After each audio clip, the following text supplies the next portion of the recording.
Hi, I'm Nate Bronner with the Virginia Cooperative Extension and the Master Gardener Program, and I'd like to welcome you back to my garden.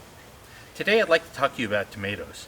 Now, tomatoes are some of the most popular vegetables to grow in a vegetable garden, and for good reason. They taste great, they go with a lot of different things, and they're very nutritious.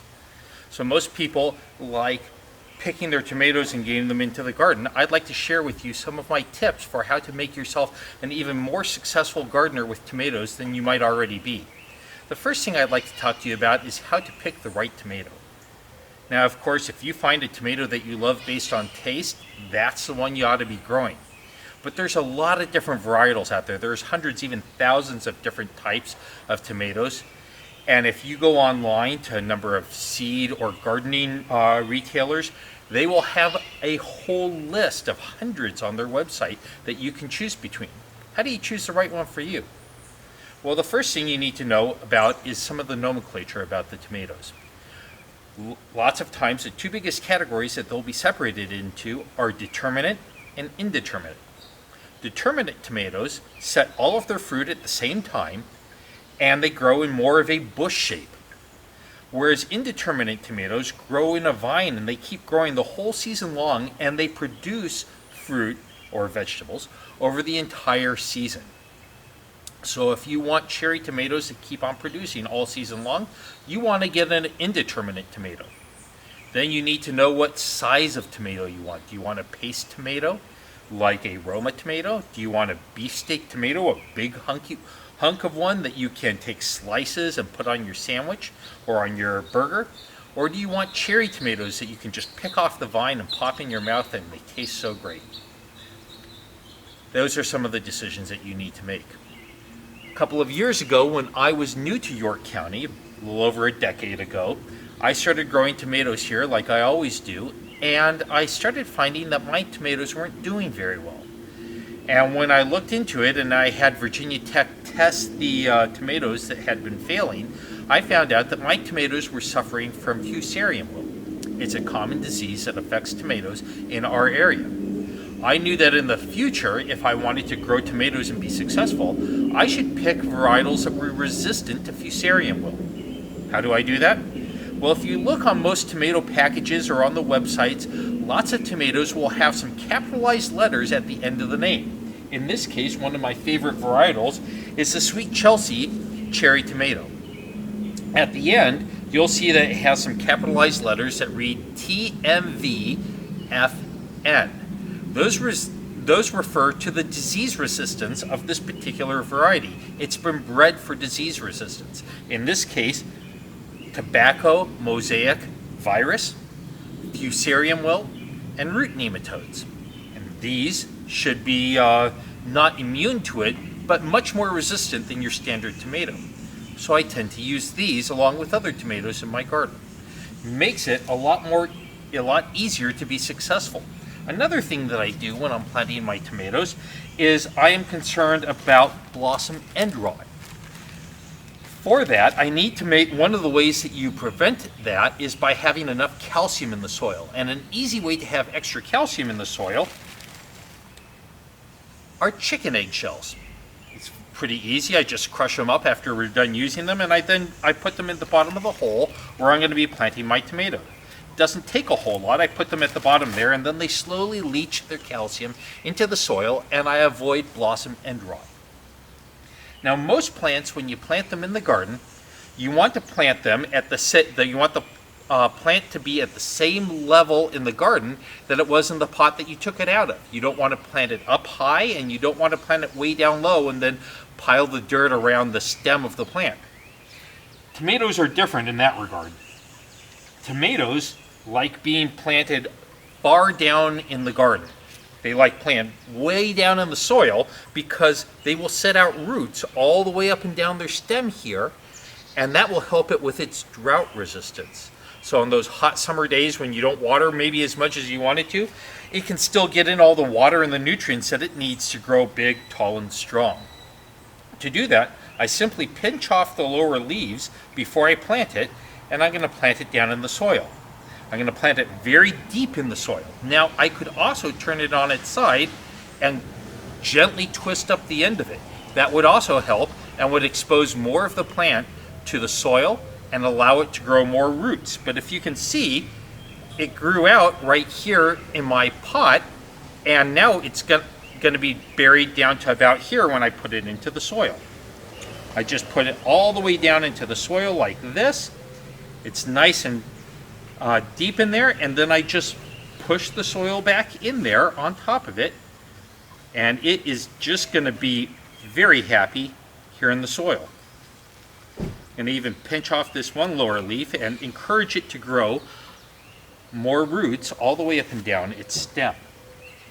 And there you go, it's planted in there. It's going to do quite well. Now, these tomatoes that I have here that I grew in my from seed, I started those back on March 9th. It's about 5 weeks later, and actually they've gone a little bit long. I've been waiting to make this video for a while. So they're a little bit taller than I had planned on, but they're very ready to go in the garden, and they're going to do really well at this point. Sometimes these tomatoes, I put them in the garden, and they start growing up, and they will set lots of fruit in the spring, and then people wonder why their vegetable production tapers off in the middle of the summer. And the simple answer to that is that when it gets too hot, tomatoes cut back on the amount of fruit or vegetables that they're producing. So once the nighttime temperatures get too far above 70 degrees, they don't like producing as much fruit, and they'll cut back on that. In the fall, once the temperatures drop back down at night, they'll start producing fruit again. So in our area, you can expect the tomatoes to produce very strongly in the spring and the fall, and a little bit less so in the summer, but they'll still keep producing vegetables. When you plant it in the ground, you want to make sure that you give it plenty of water. Now, I have my raised bed set up with drip irrigation that gets the water exactly to the tomato where it needs it, and make sure it gets just the right amount of water to it. You want to make sure that you water very deeply your tomatoes. Tomatoes are one of those plants that you cannot overwater. They just love water. Actually, you can overwater them, but I'm trying to make a point here. It's very difficult to overwater your tomatoes, so give them plenty of water. In the beginning, when they're like this, they don't need a whole lot of support. Later on, when they start growing up and getting bigger, you have some support, different options for your support. And in about a week, I'm going to post another video that talks to you about my techniques for how I stake up my tomatoes. And here's a here's a little bit of a preview of that. I don't use those tomato cages that you can get at most garden stores. They last for about until the tomato gets to here. And once they get to a full-grown tomato, this tomato will grow up to 7 or 8 feet tall. They'll be useless for that. So I come up with another system, and I'll talk to you guys about that a little bit later. But one of the things I wanted to talk to you about now are these PVC pipes that you see right here. I put these over it so I can cover my raised beds, like I have this one covered right here, and it turns it into a mini greenhouse. I use 10-foot sections of PVC pipe. I bend it over in hoops. I attach it at the bottom with pipe straps, and then I drape horticultural fabric over it.